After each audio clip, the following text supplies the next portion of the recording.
So we know that Jesus shared almost 9 beatitudes in Matthew chapter 5.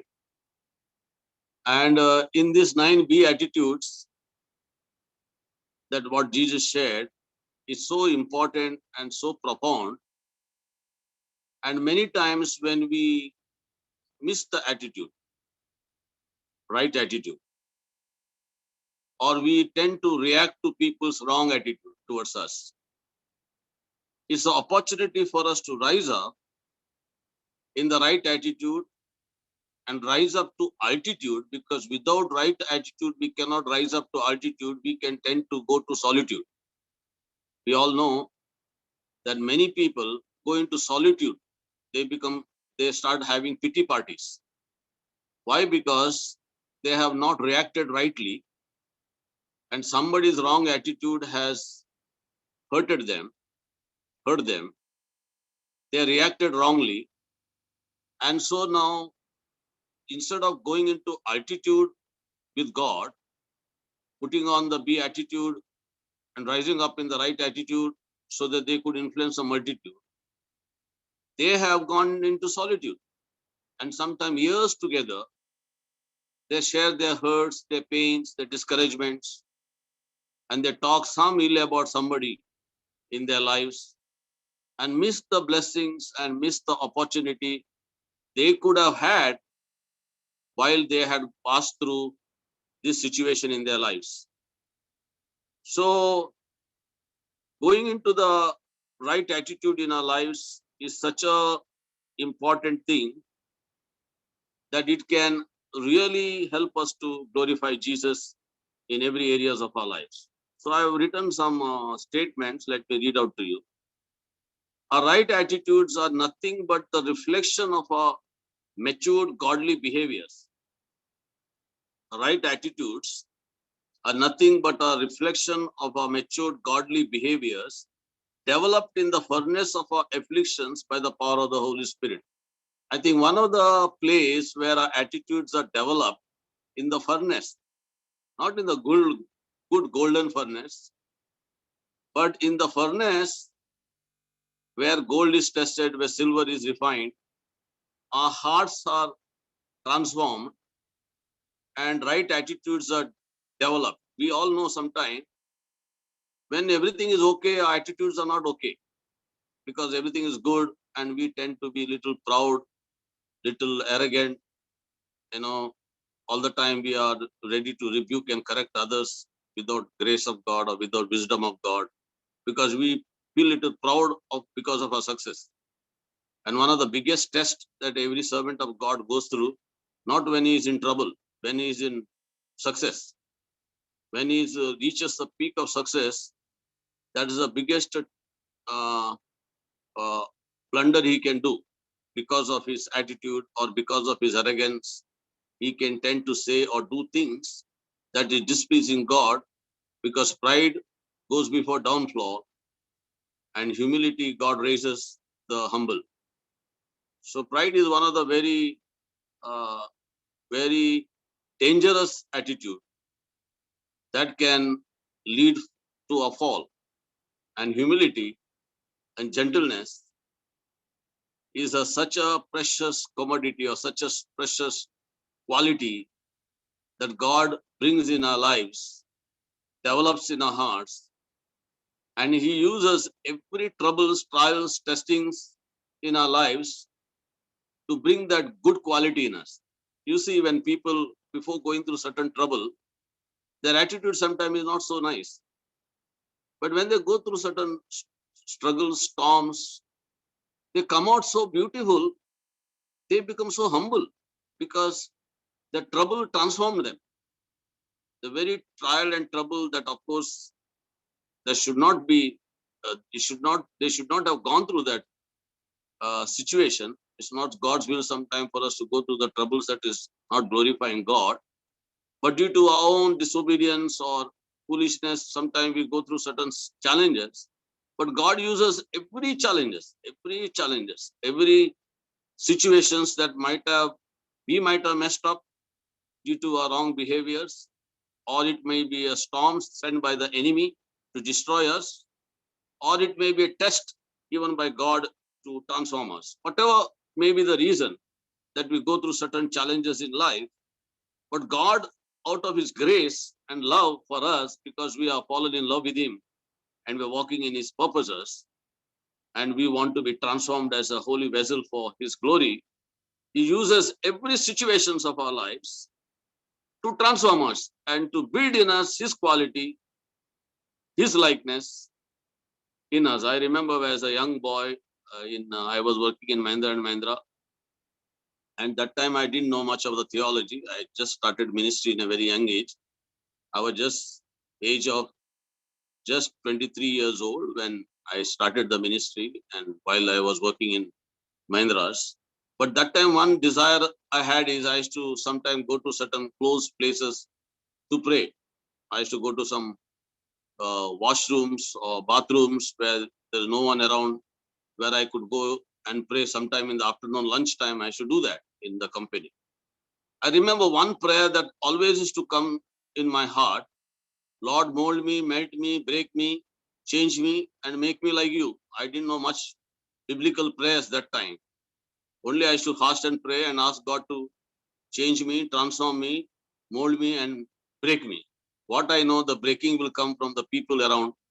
I thought God is a potter and we are the clay, and God's gracious hands from the heaven will come and God will transform my life. I am the clay, I need to be changed. I thought the gentle hands of God will come from the top. I never knew the hands will come from down, and the sometimes legs also will come from down. God will use every person around us to change us.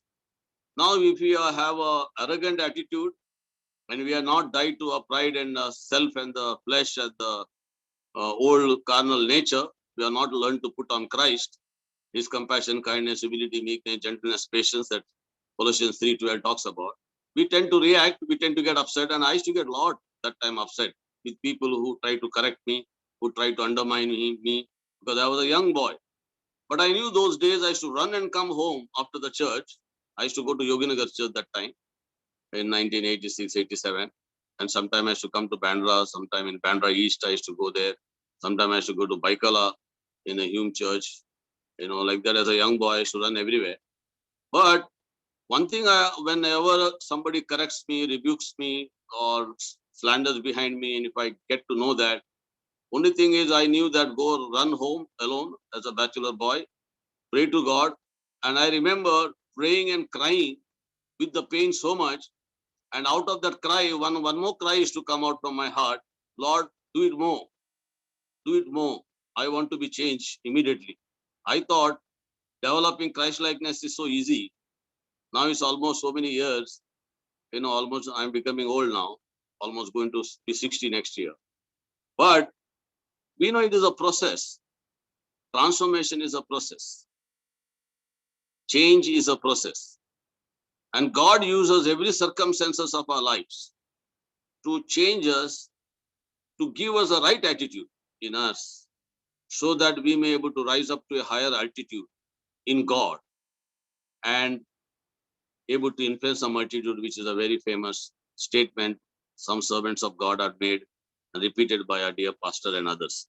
So our attitudes are nothing but a reflection of our matured godly behaviors developed in the furnace of our afflictions by the power of the Holy Spirit. Holy Spirit is constantly developing us, just as Jesus said in John chapter 15, Father is a gardener, He is a pruner, He is a developer, He is a cultivator, and every branch that is in Jesus, which doesn't bear fruit, God lifts it up, puts it up.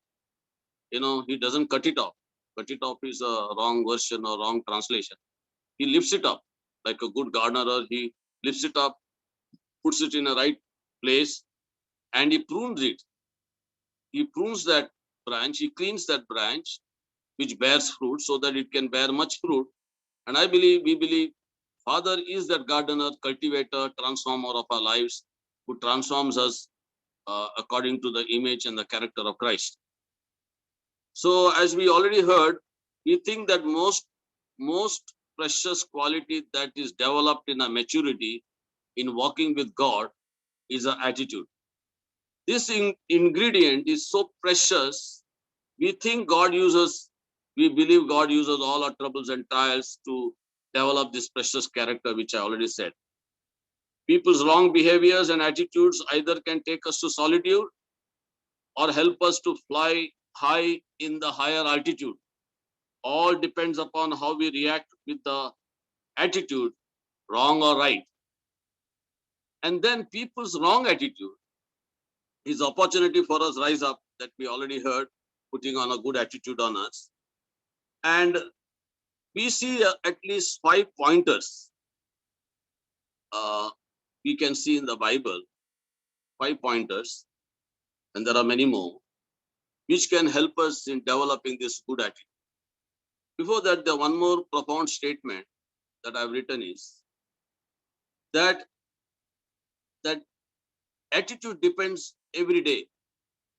Today, if we miss walking in the presence of God, if we are not prioritizing the presence of God, if we are not on fire for God in one sense, our hearts are not set on fire.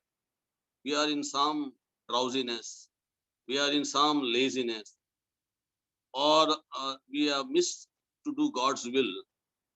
And then sudden storms hit us. Suddenly somebody reacts to us. We don't have enough grace and strength to react rightly. And we tend to speak something that is not glorifying Jesus. We tend to say something that can hurt others, harm others. So it is important when we develop a right attitude, be careful to prioritize the presence of God. And we should not take even a single day for granted. Not a single day. Servants of God should not think that, oh, Sunday is my height of ministry. I preached 2-3 messages. I have taken too many churches today, or gone to many churches to preach, or done some online ministries now in lockdown.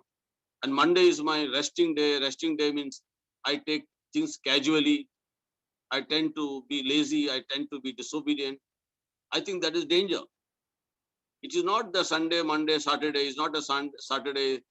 Of course, good to have Saturday family day if we are thinking of doing a lot of ministry on Monday or Sunday, and Monday may be a resting day if you're tired, but that doesn't mean it should become a testing day. It should be a very carefully walk in the spirit. Not a single day we should fall into any kind of areas that are displeasing to God, because that's a time we can fall into some test, some storm, and we can do some blunders. In fact, we must learn to rest in God every day and do the ministry every day. It's not a Sunday ministry and Monday sleeping. It's not like that. Early apostles, they didn't thought today is a ministry day, tomorrow is a resting day. That's a wrong Western culture that has come. I think so. Monday is a pastor's resting day and other things. Nothing wrong in resting. We need to rest. Even Old Testament Sabbath rest was there on Saturday. And in the New Testament, is not a day, it is a heart that we need to learn to rest every day and do everything out of our rest to God. But what I'm saying is, walking in the presence of God for the servants of God who have a vision and passion is every day, because any day, if you are not careful to walk in the will of God, walk in the presence of God, can become a testing day. And in that test, we can react and we can have a wrong attitude. And that's some of the blunders many servants of God have done, because not being careful to walk in the spirit and putting on the mind of Christ all the time. And one of the very profound words that is used in the Bible regarding the right attitude is the mind of Christ. Mind of Christ is one more word is used in many translations for putting the right attitude. And one of that is we can find in chapter 2 of Philippians, verse 1-5, which is in many translations used as a mind of Christ, and some translation is used as a right attitude. Let me read out this in you. In Passion Translation, it is said, let this mindset become your motivation. In other translation, Amplified Translation, it is said that have the same attitude in yourself, which was in Christ Jesus. The attitude word is used in Amplified, NIV, and many other translations. In the bracket, look to him as your example in selfless humility. Humility is connected to the mind of Christ. Humility is connected to right attitude. And if you see the earlier verses, it is very profound. If you have any encouragement in Christ, you know, and if there are any consolation and love, and if there is any fellowship with the Spirit, and if there is any affection and compassion, make my joy complete. And this is Apostle Paul is saying, if Apostle Paul, who had developed that father's heart in him, that is telling his children in Philippians, that make my joy complete by you being like-minded, have a same love to one another, knit yourself together, same purpose in same spirit, reflecting your faith and spreading the gospel, the good news regarding salvation through faith in Christ. Do nothing from selfishness or empty conceit, and with all humility, not self-righteous humility, or neither be arrogant, regards others as more important than yourself. Do not merely look out for your own personal interests, but also for the interest of others.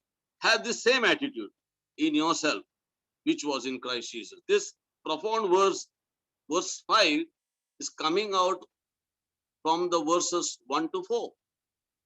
And one of the way that we can develop this right attitude is starting from the verse 1. When we have consolation and comfort in the presence of God. I think let me read out to some other version. He says that look how much encouragement you have found in your relationship with the Anointed One. How much encouragement we receive when we have that intimacy with God and relationship with the Lord. You are filled to overflowing with His comforting love. Always in His presence, we are overflowing in His love, in our right relationship with God. You have experienced a deepening friendship with the Holy Spirit and have felt His tender affection and mercy. We get deeper in our friendship with the Holy Spirit in having a right relationship with God. So I am asking you, my friends, that you be joined together in perfect unity with one heart, one passion, and united in love, one love, walking together with one harmonious purpose, and you will fill my heart with unbounded joy. If Paul Apostle could develop that heart of a father, and he is expecting his spiritual children to be so united so that his heart could be filled with joy, you imagine how much a heavenly Father would delight to see we are united and we have the same mind and we develop the right attitude. Be free from pride-filled opinions, for they will only harm your cherished unity. One of the result of not having right attitude is prideful opinions, for they will harm our cherished unity. Whenever we are emotional, whenever we are upset, I think we should not speak, because that can spoil our cherished unity. Don't allow self-promotion to hide in your hearts. Sometimes, so many times when we speak, we have to check our hearts if there is any self-promotion is hidden in our hearts, because every time when we say something that try to promote ourselves can bring disunity. And that's the reason people don't like to work with one another. Why there is so much of disunity in the kingdom? Why they don't want to submit to each other? The thing is, they see in others that prideful opinion, self-promotion, and they don't want to submit or work along with the person who he has that intention. Only the humility can attract others to God and to us also. But an authentic humility, put others first and view others are more important than yourself. I think this authentic humility is required more and more in days to come for us to garner greater unity in the kingdom of God. That we can be united more and more, work together in the body of Christ under the lordship and headship of Christ. Recently I was thinking, none of the ministry in the world need a pope. If Pope need to be there, then I think Catholic pattern was good. There's no Pope. Jesus is a Pope. Jesus is the head. We need to submit one another in humility and reverence to God, and love each other and wash each other's feet. Then a humblest person can be a leader, because he is humble, because greatest in the kingdom of God is the humblest and least. So the humility is a character of our leadership, not self-promotion or any selfish ambition. Don't allow self-promotion to hide in your hearts, but authentic humility, put others first and view others as a more important than yourself. Abandon every display of selfishness. Possess a greater concern for what matters to others instead of your own interest. And consider the example that Jesus, the Anointed One, has set before us. Let this mindset become your motivation. Hallelujah. Let this mindset be a motivation. That is a number one point that we need to develop a right attitude in God. And then secondly, Paul writes in 2 Corinthians chapter 10:5, we can rise up to a place to demolish wrong attitudes in ourselves and others by using the weapons of our warfare. Let me read out to you in one translation, that is Passion Translation. We can demolish every deceptive fantasy that opposes God and break through every arrogant attitude that is raised up in a defiance of the true knowledge of God. We capture like prisoners of war every thought and insist that it bow in obedience to the Anointed One. We have an authority in Christ, by the power of the Holy Spirit, we are able to put on the right attitude and also have a armor on us, and weapons of our warfare are not carnal but powerful to pulling down the strongholds. We are able to pull down the strongholds in our own lives of our wrong attitudes and right in others. And this kind of warfare is required every day for our family, for the church, for the kingdom of God throughout the globe. Because this kind of attitude problem we can face everywhere. In our own homes we can face, in our own lives we can face. We can face it in our own church and own leadership. And throughout the globe in the body of Christ, this attitude can ruin our unity and can and distract us. So we need to rise up in these last days to put on the right attitude and to take the weapons of our warfare and deal with every wrong, arrogant attitude, as Paul is mentioning in 2 Corinthians 10:5. Then there is one more place, again in 1 Timothy chapter 6, verse 1. There is a instruction Paul is giving to Timothy, how through our instructions we are able to help people to come out of wrong attitude. I'll read out that to you. 1 Timothy chapter 6, verse 1. Instruct every employee to respect and honor the employers. For this attitude presents to them a clear testimony of God's truth and renown. Some people don't have a right attitude to their seniors, to their superiors, to their supervisors in the workplace and also in ministry. I remember many years before, I was going through some tough time in my ministry. That time I was involved in pioneering a church in Kurla, and I felt a kind of storm that is coming over my life, and I felt something is wrong in my heart. And I thought I am a very humble man. I never knew there was some hidden thing that is in my heart that allowed God to allow this, or permitted God allowed this storm to hit me, or some kind of strain in my life I felt. And one of the things that I used to always do those days, whenever I feel some kind of a strain in relationships or somewhere I feel something uncomfortable, I used to get into fasting prayer. And my one of the easy way of fasting was 40 days, one meal. That was very easy to do. Every day give up one meal and spend few hours with God and do it for 40 days, 21 days. So that was one of the easy method of fasting. Of course, we must learn to fast 3 days, 7 days, 21 days, 40 days. But I should not fast very long. My usual fast was 3 days, 7 days, 3 days, 7 days. But this 40 days fasting, 21 days fasting was very easy for me to do. So I got into this fasting prayer for 40 days. And few hours every day I used to pray and fast and ask God, Lord, what is wrong in my life that I am going through a particular storm? And surprisingly, God revealed to me that I had some kind of arrogance in my heart against a particular pastor over me. Now, those days we used to have multiple elders over us, because of the organizational structure. We used to have a team of elders, team of seniors, whom we used to call senior pastors over us. And we were like MPU coordinators that time, million population unit. Pastor Joseph had made a 15 MPUs, and each 15 million people divided into 15 regions. And I was one of the coordinators that time for a one MPU. And so we had certain few senior pastors over us.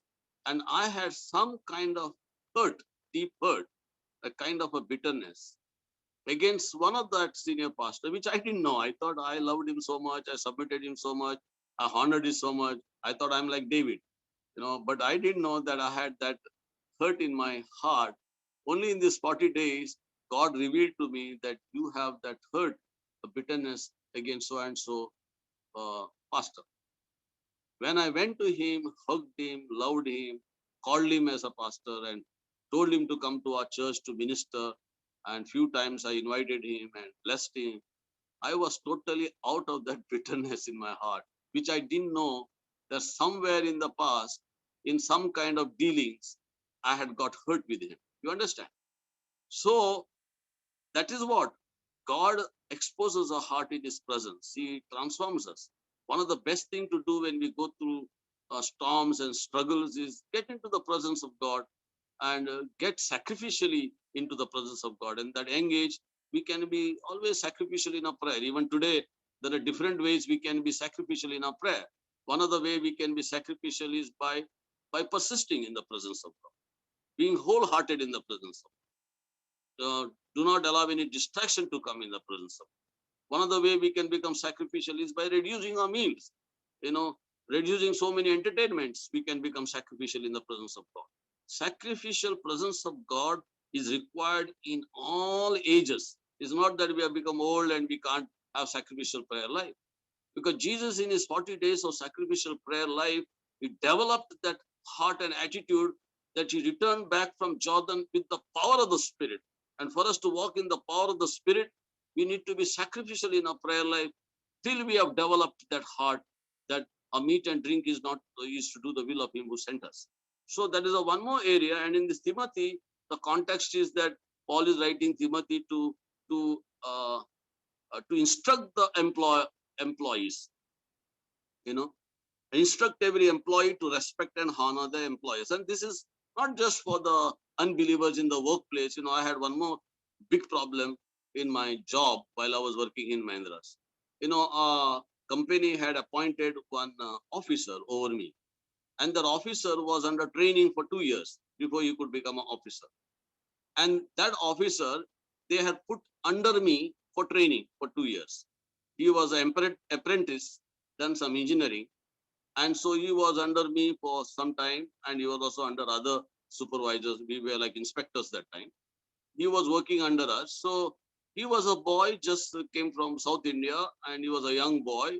He might have studied well, but he was put under apprenticeship, and I should teach him things. And after 2 years of his apprentice, surprisingly, they made him an officer over me. He became my superior. And I had a big attitude problem. I said, how can this boy whom I have trained can become my boss? So I was furious. I couldn't submit to him. I could listen to him. But very soon, I think just within few days, God dealt with my attitude. God told me, if you have not learned to submit to a one who is junior to you, whom your company has placed him as your superior, how will you submit to others in the kingdom of God when they are junior to you or they are, taught by you? And I was humbled by God in God's presence. And I went to my company that day. I hugged this boy. I forgot his name. I think his name was Kumar. I hugged this boy and I said, hey, you're my boss. I'm going to listen to you from today. He was so happy, and he was ready to do any job. In fact, he started doing all my work in happiness. He was, making me to sit in my chair, and, he was running around doing my work because he was so happy that I submitted to him. I respected him. I accepted him. If I want something, for example, I want leave, he used to take my card and go to the office. He used to get it signed. He used to get approved. Any job I request him, he would do because he loved me because I submitted to him. Sometimes we lose a lot of blessings because of our pride. And this is what we have to learn.